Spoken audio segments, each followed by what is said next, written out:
po ang ating red mongo. Binabad ko po yan overnight para mas malambot siya. Magandang morning na naman, guys. Ito guys, i-share ko po sa inyo. Gagawa po ako ng sariling coffee, rice coffee or rice tea with red mongo. Ayan, isasangag ko muna siya bago ko siya i-grind. First time ko po nito mag-experiment kung ano ang kalalabasan. Pero sigurado akong masarap siya. Kasi nga bawal sa akin ang coffee. Masarap, napakasarap ng coffee. Para siyang nakaka-addict. Kaya lang ang result sa akin katawan ay iba.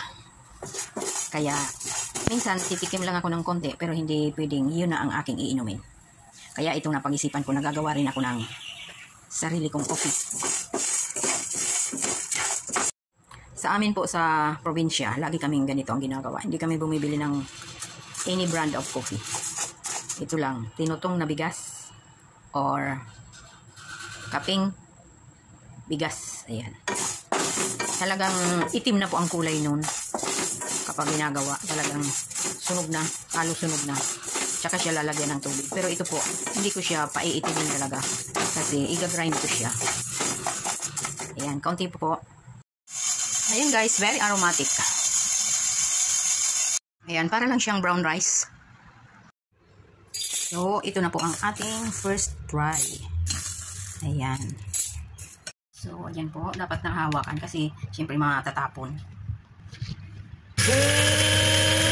So, ayan, check na natin.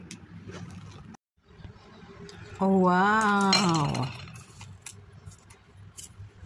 It's okay. We will try it. Ito na po ang ating powdered rice and red mongo. Okay?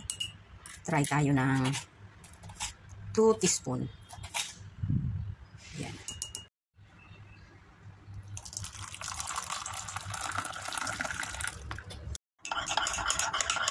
Ayan, kaping-kapi ang amoy. Rice coffee.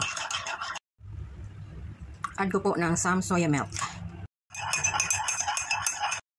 So, ayan na po ang ating final coffee. Ayan. Nasa sa inyo na po ang pag-appreciate ng lasa. Siyempre, lasang rice coffee, okay? Yeah, okay naman po ang lasa. Pero next time, medyo yung lighter pa ang kulay ng pagkakasangag. At depende po sa atin kung gusto ng heavy taste or light one. Okay, let's enjoy!